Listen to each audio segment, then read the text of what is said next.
Hello students. आज अभी हम लोग दो बहुत अच्छे प्रॉब्लम्स डिस्कस करेंगे। ये इलेक्ट्रिक फील्ड के ही फर्स्ट चैप्टर के। फर्स्ट प्रॉब्लम देख लो।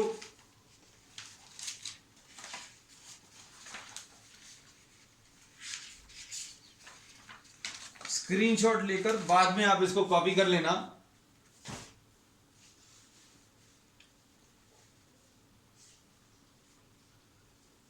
अब इसमें दिया an electric field is uniform and is positive along the positive x direction and negative along the negative x direction, और E की वैल्यू प्लस 200 आई दी है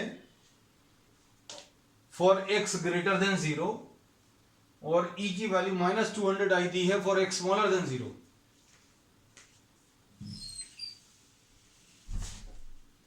A cylinder has its center at the origin as shown। तो अब diagram अभी हम लोग draw कर दे रहे हैं इसका। ये x डायरेक्शन है और इसमें जो सिलेंडर बना हुआ है वो ऐसा कुछ है।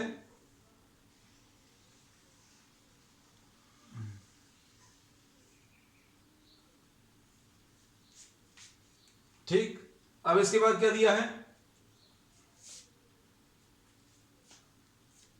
इसका जो साइज है वो भी दिया हुआ है।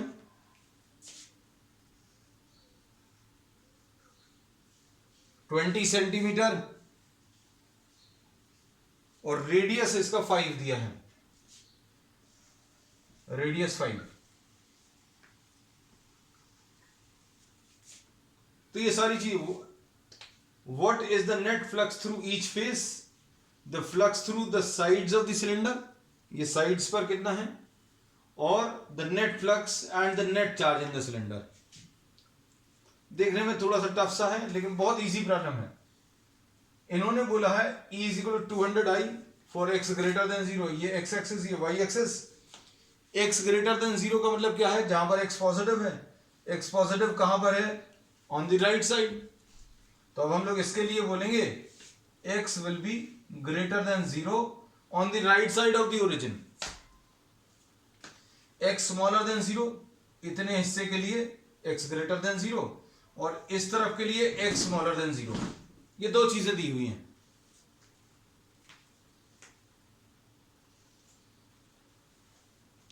अब इसमें इन्होंने बोला हुआ है क्या कि इलेक्ट्रिक फील्ड की वैल्यू 200i।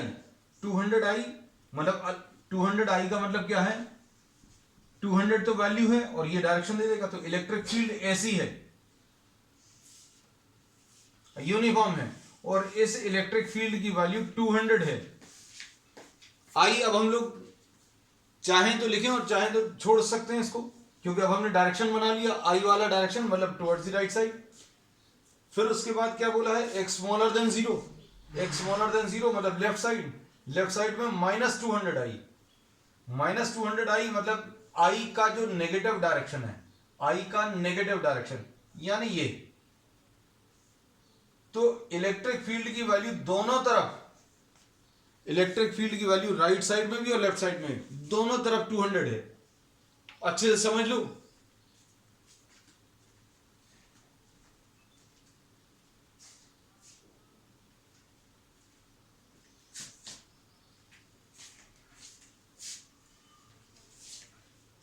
अब इसमें इलेक्ट्रिक फील्ड दिया हुआ है on the right side of the origin, right की तरफ है, on the left side of the origin, left की तरफ है। ठीक है, तो अब इसमें अभी हम लोगों को क्या बोला है, electric field at the ends निकालना और यहां पर बताना है। अब इसको suppose we are naming this as the right side और इसको लेफ्ट साइड, या फिर इसको फर्स्ट, इसको सेकंड और इस वाले को थर्ड। तो आपको फ्लक्स एसोसिएटेड विद फर्स्ट अगर बताना है तो फर्स्ट वाले सरफेस के ऊपर एक छोटा सा एरिया ले लो। ये छोटा सा एरिया का डायरेक्शन, आप ये जो राइट वाला फेस है, ये जो राइट वाला फेस है, ये राइट वाला फेस, इधर एक छोटा सा एरिया ले लो। एरिया का डायरेक्शन इधर की तरफ है, outward down normal to the surface. Electric field भी ऐसी है, तो ये कितना आ जाएगा, E into ds into cos zero. Electric field की वैल्यू अभी हम लोगों को मालूम है, इलेक्ट्रिक फील्ड की वैल्यू ये 200 दी है और इंटीग्रेशन ऑफ ds है इंटू जीरो। कॉस जीरो की वैल्यू 1 है और इसमें ये 200 है, इंटीग्रेशन ऑफ ds आ गया। इंटीग्रेशन ऑफ ds का मतलब क्या रहेगा? Sum of all the areas, sum of all the areas, इसको सेकंड नाम दिया था, यह ज्यादा अच्छा है, इसको राइट साइड ऐसे ही बोलते हैं। तो इंटीग्रेशन ऑफ ds मतलब जितने भी छोटे छोटे एरियाज हैं राइट साइड पर सबको ऐड कर दूं, मतलब ये कितना आ जाएगा 200 into pi r square. Radius आपको मालूम है, रेडियस इसकी कितनी है? रेडियस 5 है, तो ये आ जाएगा 200 इंटू 3.14 इंटू रेडियस कितना है 5/100 का होल स्क्वायर। सॉल्व कर लो इसको। अब देखो ये कितना आ जाएगा, 2 जीरो तो कैंसिल हो जाएंगे, 2 जीरो कैंसिल हो गए तो कितना बचा 2 इंटू 3.14 ऐसा कुछ आया, और कितना आ जाएगा 25/100, 25 1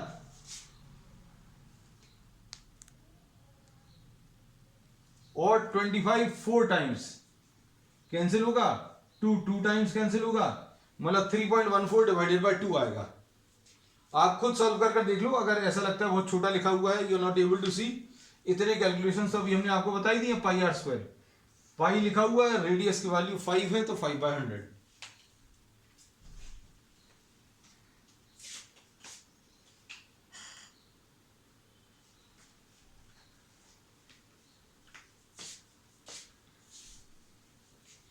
अब ये सिंप्लीफाई करने पर क्या बच रहा है, सिर्फ 3.14 डिवाइडेड बाय 2, सिर्फ 3.14 डिवाइडेड बाय 2 यानी कितना बचेगा 1.57। तो ये इसका आंसर है। अब इसके बाद ये तो सिर्फ पहला पार्ट हुआ है। What is the net flux through each face? Each face मतलब एक राइट वाला निकालिए, लेफ्ट वाले पर निकालना है। तो इलेक्ट्रिक फील्ड जो है 200 आई दी है फॉर x ग्रेटर देन 0, मतलब इसके राइट साइड में राइट की तरफ है, फिर -200 आई दिया है फॉर x स्मॉलर देन 0, मतलब लेफ्ट साइड में लेफ्ट की तरफ है। तो अब राइट साइड का फ्लक्स निकाल लिया, अब लेफ्ट साइड का फ्लक्स अगर आप निकालें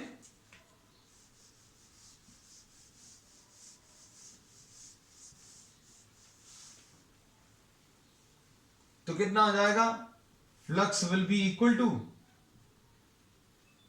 flux for the left side. यहां पर क्या करेंगे, एक छोटा सा एरिया ले लेंगे, ये छोटा सा एरिया, इलेक्ट्रिक फील्ड लेफ्ट की तरफ है, प्रॉब्लम में दिया हुआ है, हमने अज्यूम नहीं करना है कुछ भी, इन्होंने बोला राइट साइड में राइट की तरफ है, लेफ्ट साइड में लेफ्ट की तरफ है। तो इलेक्ट्रिक फ्लक्स अगर आपको निकालना है तो ये E into ds into cos zero, left वाले फेस पर ये सपोज ये सिलिंड्रिकल ऑब्जेक्ट ले लिया, इसमें लेफ्ट साइड में लेफ्ट की तरफ इलेक्ट्रिक फील्ड है और यहां पर छोटा सा एरिया ले लिया, तो ds का ये डायरेक्शन है, इलेक्ट्रिक फील्ड का भी यही डायरेक्शन है। तो कितना आ जाएगा E into ds into cos zero. Electric field की वैल्यू 200 मालूम है, इंटू इंटीग्रेशन ऑफ ds यानी 200 इंटीग्रेशन ऑफ ds यानी 200 इंटू पाई आर स्क्वायर आ जाएगा, और रेडियस इसका दिया हुआ है, रेडियस इसका कितना है 5, तो ये 200 इंटू पाई इंटू 5/100 का होल स्क्वायर। ये सिंप्लीफाई करो, exactly similar to what we have done for the right side, वैसे ही लेफ्ट वाले के लिए आ जाएगा ये 1.57। तो राइट साइड का फ्लक्स प्लस 1.57, लेफ्ट साइड का फ्लक्स भी 1.57। अब कर्व्ड सरफेस का अगर पूछें, कर्व्ड सरफेस पर अब यहां कहीं पर देखो इलेक्ट्रिक फील्ड तो राइट और लेफ्ट की तरफ है, यहां पर अगर आपने छोटा सा एरिया ले लिया, इसके ऊपर छोटा सा एरिया अगर आपने ले लिया, ये ds का डायरेक्शन है, इलेक्ट्रिक फील्ड ऐसी है। So for the curved surface, for the curved surface what can we say,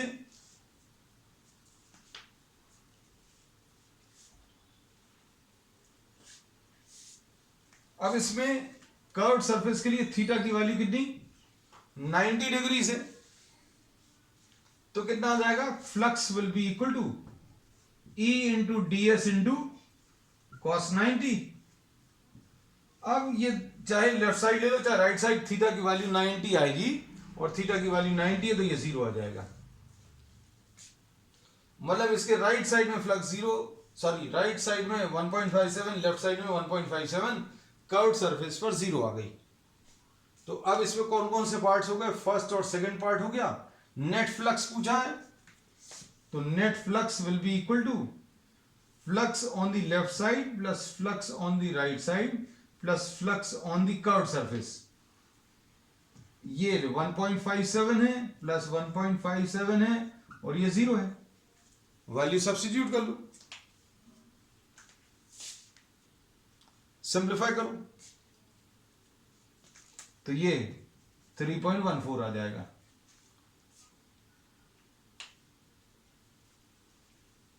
अब इसके बाद नेक्स्ट पार्ट में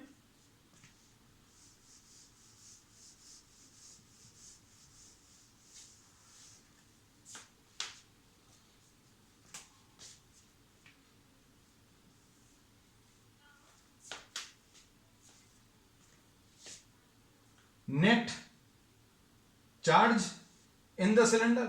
नेट चार्ज अगर बताना है तो इसके लिए गॉस लॉ का यूज कर लें, flux will be equal to अंदर का net charge divided by epsilon 0, और अंदर का net charge will be equal to phi E into epsilon 0। Flux अभी आप निकाल चुके हैं, कितना है 3.14 इंटू एप्सिलॉन 0, मालूम है 8.85 into 10 to the power of -12,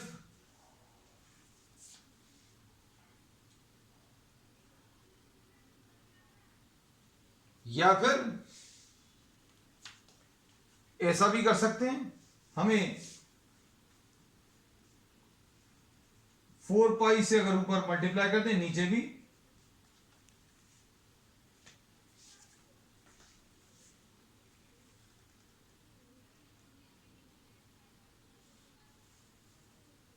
तो क्या होगा, इसमें 1 पाई ये वाला कैंसिल होगा,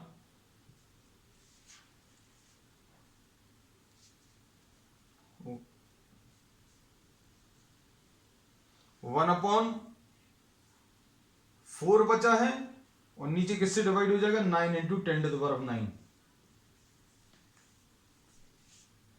आपको जो भी सूट करे कैलकुलेशंस में, वो कैलकुलेशंस अभी आप ले सकते हैं,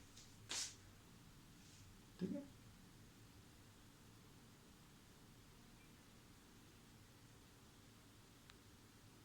अब इसके बाद नेक्स्ट प्रॉब्लम, अब हम ये वाला पार्ट रब कर देंगे। आप चाहो तो इसका एक स्क्रीनशॉट ले लो जल्दी से, राइट साइड का भी प्रॉब्लम अभी हम पढ़कर बता दे रहे हैं।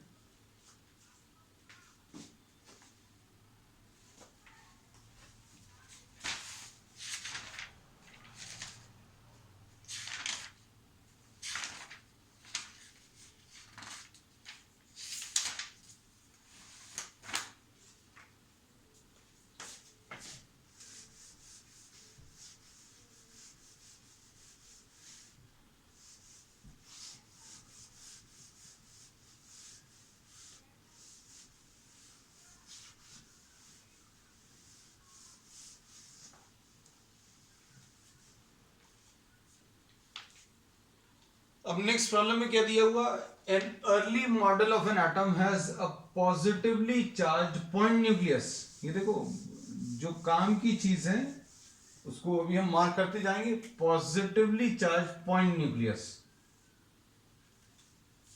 पॉइंट न्यूक्लियस है मतलब आपको अगर इसको चार्ज जैसा बनाना है तो पॉइंट बना लिया प्लस जेड ई। ये अर्ली मॉडल है, इसमें अभी लॉजिक मत लगाने लगना प्रॉब्लम में। You don't have to apply logic कि भाई ऐसा होता है, ऐसा नहीं होता। जो प्रॉब्लम दिया वो मानकर चलना पड़ेगा, उसमें ये मत बोलने लगा कि भाई ये इन्होंने जो दिया वो गलत दिया है ना। तो जो प्रॉब्लम उन्होंने दिया है बनाकर, इन्होंने बोला एक पॉजिटिवली चार्ज पॉइंट न्यूक्लियस है और this is surrounded by uniformly distributed negative charge. अब इसके बाद का जो नेगेटिव चार्ज है वो यूनिफॉर्मली डिस्ट्रीब्यूटेड है। अब ये नेगेटिव चार्ज कितना होगा ये तो अभी आप बता सकते हो। न्यूक्लियस में चार्ज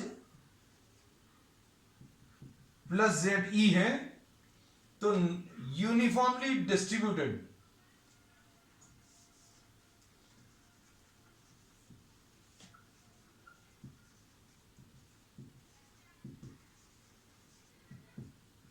नेगेटिव चार्ज जो रहेगा वो माइनस जेड ई होगा। ठीक,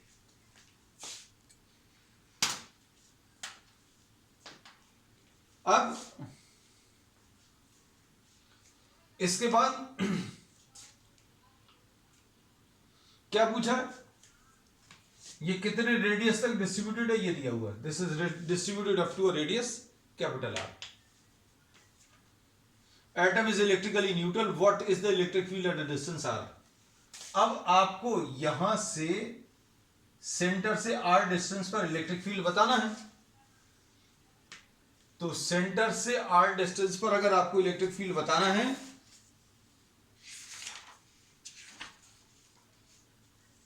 तो क्या करना पड़ेगा, सेंटर से आर डिस्टेंस पर आपने एक पॉइंट मार्क किया,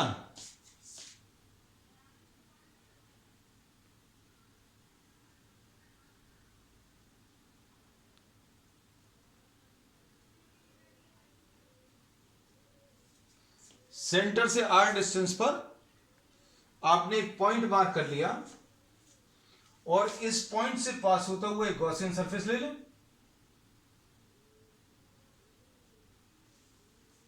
ले लिया। अब इसमें अच्छे से सुनना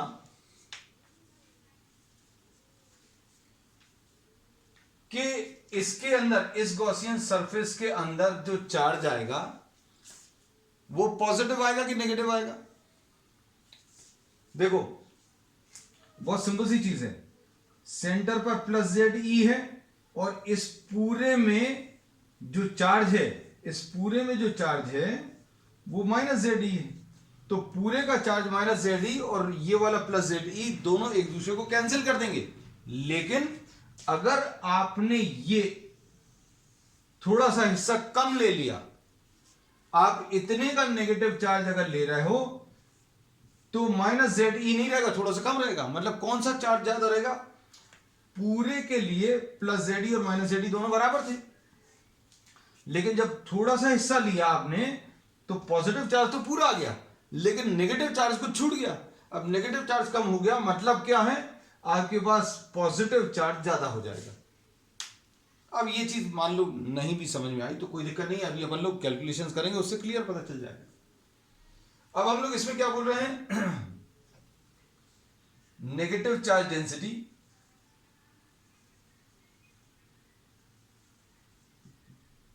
कैसे मिलेगी, minus Z E upon 4/3 pi R cube.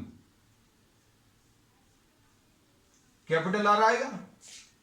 क्यों कैपिटल आर आएगा, इसका मतलब क्या है अच्छे समझो। ये नेगेटिव चार्ज जो है प्लस जेड ई तो सेंटर में है और नेगेटिव चार्ज जो है पूरे में डिस्ट्रीब्यूटेड है। और कितने में डिस्ट्रीब्यूटेड है, इसका जो रेडियस है वो कैपिटल आर है। तो जब आप डेंसिटी निकालोगे तो डेंसिटी में चार्ज ले लिया divided by volume 4/3 pi R cube, ऐसा कुछ आ गया। अब क्या करेंगे, चार्ज डेंसिटी आ गई। अब हम लोगों को इस गॉसियन सरफेस की अगर बात करें, हम शेड इसलिए कर दे रहे हैं क्योंकि हमारे पास कलर्ड पेन अभी है नहीं है, लॉकडाउन के चलते, है ना, तो we are having a limitation, हमें हाईलाइट करना पड़ेगा। ये गॉसियन सरफेस है, गॉसियन सरफेस के ऊपर ds का डायरेक्शन ऐसा कुछ आएगा, electric field is away from the positive, तो for all the points on the Gaussian surface theta की वैल्यू 0 रहेगी, तो फ्लक्स निकाला जा सकता है। Flux will be equal to E into ds into cos 0 आएगा, E इसमें बाहर है, इंटीग्रेशन ऑफ ds मतलब E इंटू 4πr² आएगा। फ्लक्स आ गया। अब गॉस लॉ अगर अप्लाई करें तो गॉस लॉ इसमें क्या कहता है, फ्लक्स इज इक्वल टू अंदर का नेट चार्ज डिवाइडेड बाय क्या, एप्सिलॉन 0, अंदर का net charge divided by epsilon 0। अब अंदर का नेट चार्ज कितना है, तो अंदर का नेट चार्ज अब हम लोग निकाल रहे हैं, देखो जरा, ये जो शेड किया हुआ हिस्सा है इसके अंदर का नेट चार्ज कितना है। चार्ज अगर निकालना है तो डेंसिटी का ये फॉर्मूला यूज करेंगे। डेंसिटी का फॉर्मूला क्या होता है, चार्ज अपॉन वॉल्यूम।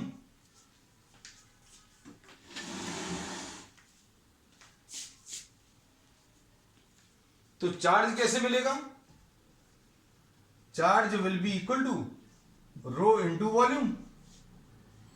अब डेंसिटी मालूम है अपन को, डेंसिटी कितनी है बेटा, -ZE अपॉन 4/3πr³ इंटू वॉल्यूम। वॉल्यूम किसका लेना है, हमें इसके अंदर का नेट चार्ज निकालना है, नेगेटिव चार्ज, इसके अंदर का नेट नेगेटिव चार्ज निकालना है। तो अब हम लोग क्या करेंगे, इसी के वॉल्यूम से मल्टीप्लाई कर देंगे, 4/3πr³। डेंसिटी कैलकुलेट करते समय पूरा रेडियस लिया था, और अब चूंकि इतने हिस्से के अंदर का नेगेटिव चार्ज बताना है, तो आप जो वॉल्यूम मल्टीप्लाई करोगे सिर्फ इतने के वॉल्यूम से मल्टीप्लाई करेंगे। अब इसके बाद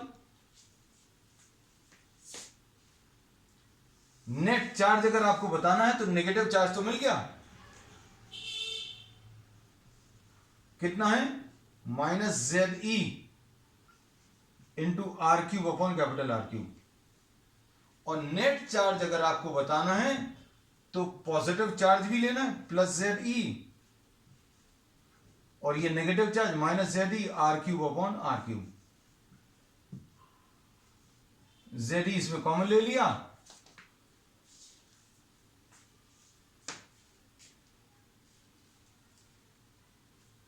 तो कितना आ जाएगा,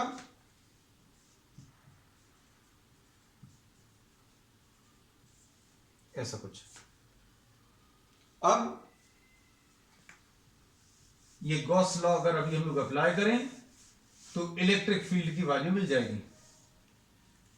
फ्लक्स अभी हम लोग निकाल ही चुके थे, ये फॉर्मूला है E into 4πr² will be equal to अंदर का net charge ZE into 1 minus r³ upon R³ divided by epsilon 0। Note कर लो।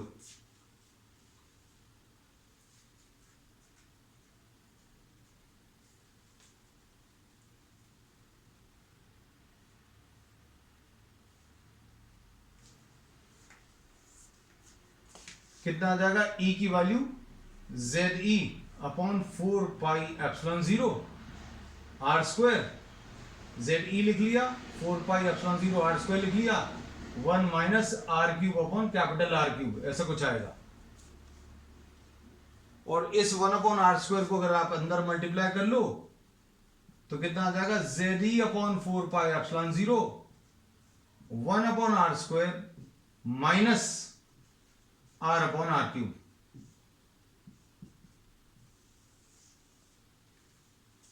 नोट कर लो। ये एक इंपॉर्टेंट क्वेश्चन है, इसलिए इंपॉर्टेंट है क्योंकि ये दोनों क्वेश्चन जो आज अभी हमने लिए हैं वो एनसीईआरटी के हैं। एनसीईआरटी जो बुक है आपकी टेक्स्ट बुक, उसके हैं। ये जो इलेक्ट्रिक फील्ड निकाली है अभी हम लोगों ने, इलेक्ट्रिक फील्ड इनसाइड निकाली है,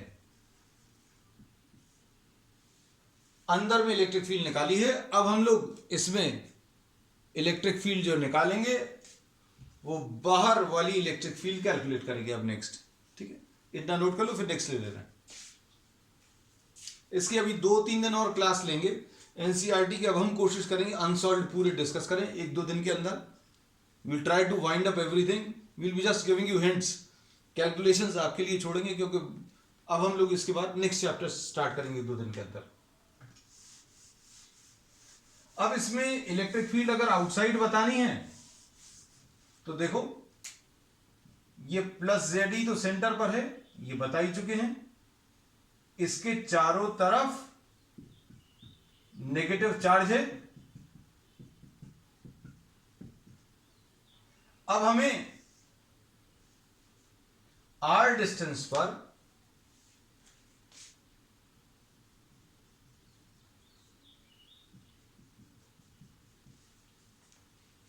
इलेक्ट्रिक फील्ड बतानी है।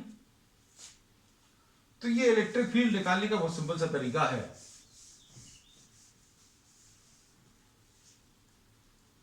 क्या कि flux will be equal to अंदर का net charge divided by epsilon 0, phi E will be equal to अंदर का नेट चार्ज कितना आ जाएगा। अब चूंकि ये पॉइंट बाहर है तो ये पॉजिटिव चार्ज भी आएगा और पूरा नेगेटिव चार्ज भी आएगा। क्यों? क्योंकि इस वाले सरफेस के अंदर पूरा चार्ज आ जाएगा, डिवाइडेड बाय एप्सिलॉन 0, तो फ्लक्स 0 आ गई, और फ्लक्स अगर 0 आ गया तो इलेक्ट्रिक फील्ड 0। तो electric field outside the nucleus is 0।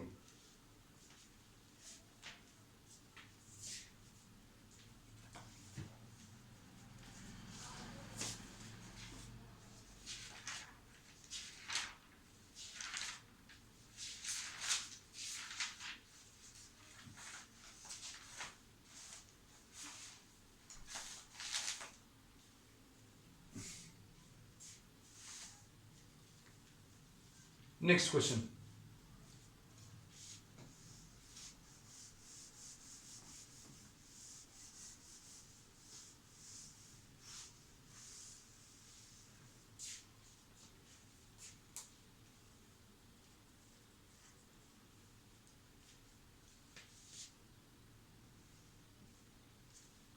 इसमें दिया है 2 balls carrying equal charges, 2 balls equal charges, short में लिख दे रहे हम, are suspended from a common point, suspended from a common point of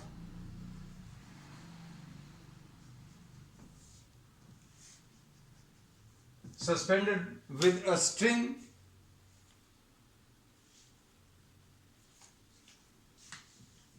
of same length, length same है,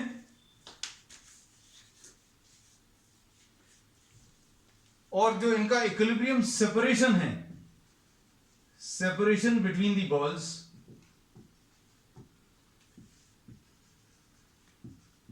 is R,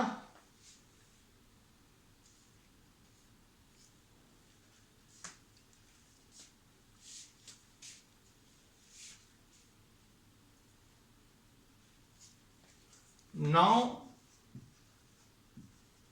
the string is fixed or clamped at half the height, आधी height पर, जितनी पहले हाइट थी उसकी आधी height पर अगर क्लैंप कर दिया। Find the new separation. हमने पूरा प्रॉब्लम नहीं बताया, काम की चीज लिख दी है। काम की चीजें क्या है, दो बॉल्स हैं जिनके चार्जेस इक्वल हैं, ठीक है, and string of same length, separation between the two balls is r. Now the string is clamped at half the height. अगर इधर पर पहले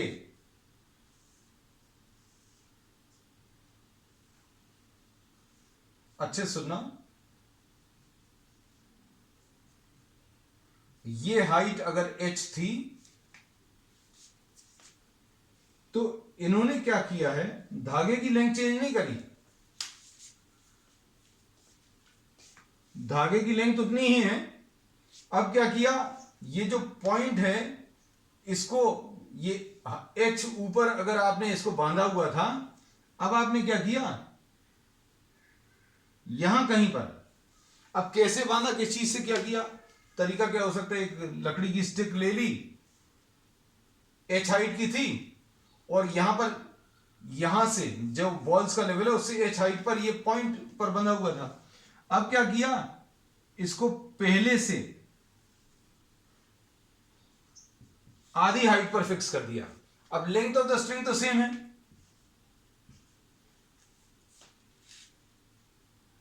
तो अब क्या करना है, नया जो सेपरेशन है r डैश वो निकालना है। प्रॉब्लम समझ लो अच्छे से, कॉपी कर लो।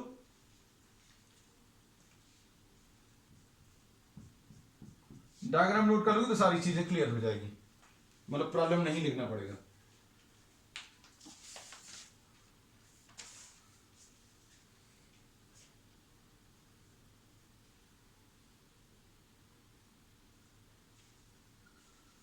इसमें सपोज फॉर एग्जांपल ये थीटा है,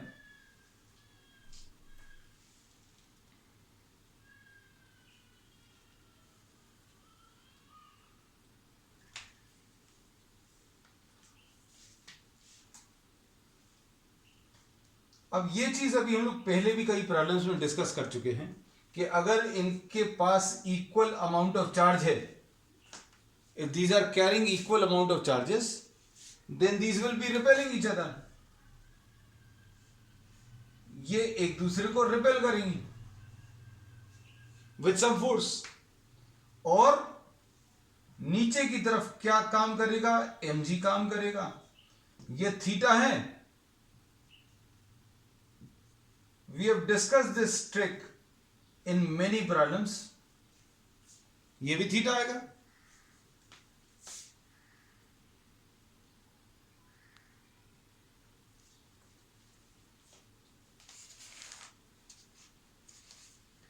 ये नीट 2013 का प्रॉब्लम है, नोट करना होगा, कुछ बच्चों को बड़ा इंटरेस्ट रहता है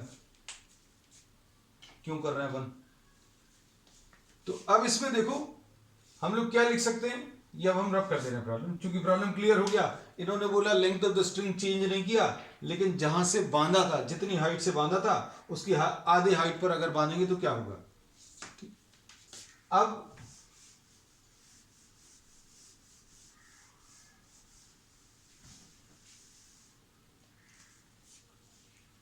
अब इसमें कैसा लिख सकते हैं, ये mg है, ये f है, तो ये भी f आएगा, तो कैसा लिख सकते हैं, tan theta will be equal to f divided by mg, ऐसा कुछ लिख सकते हैं।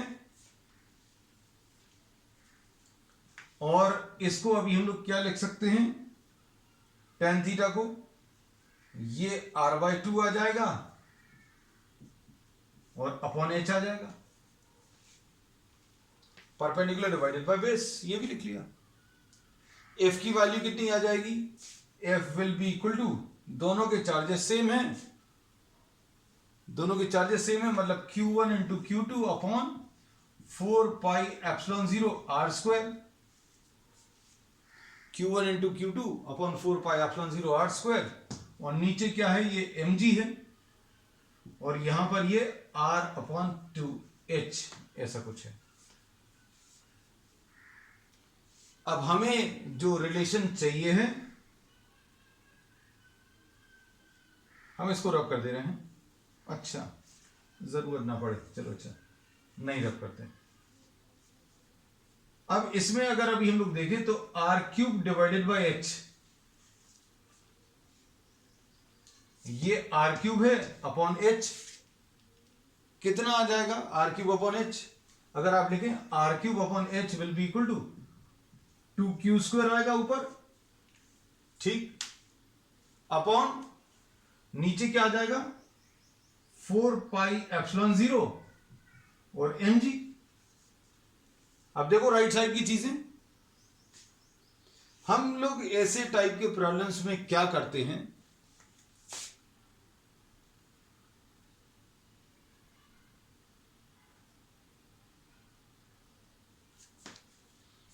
हम लोग ऐसे टाइप के प्रॉब्लम्स में क्या करते हैं कि आपको जो जो चीज बदल रहे हैं और जिस चीज की रिक्वायरमेंट है उनके बीच में रिलेशन निकाल लेते हैं। अब आपने इसमें क्या चेंज किया, आपने इसमें h चेंज किया, h चेंज करने की वजह से r चेंज हो गया। अगर आप h चेंज कर रहे हैं, h की वैल्यू अगर चेंज कर रहे हैं तो r चेंज होगा। तो अभी हमने क्या किया है, h और r के बीच का रिलेशन निकाल लिया।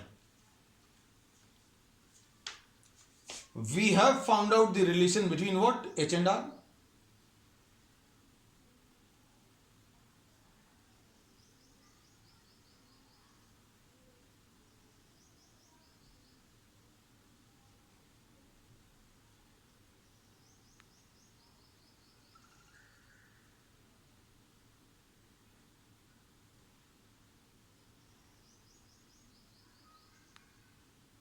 तो अभी हमने क्या किया है इस प्रॉब्लम में, अभी सब लोग आ गए हैं वापस।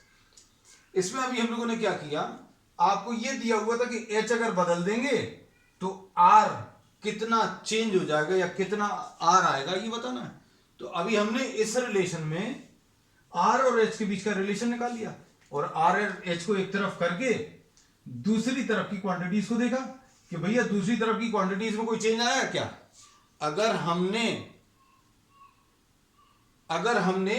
h को बदला तो r बदल गया, लेकिन क्या चार्ज चेंज हुआ? नहीं।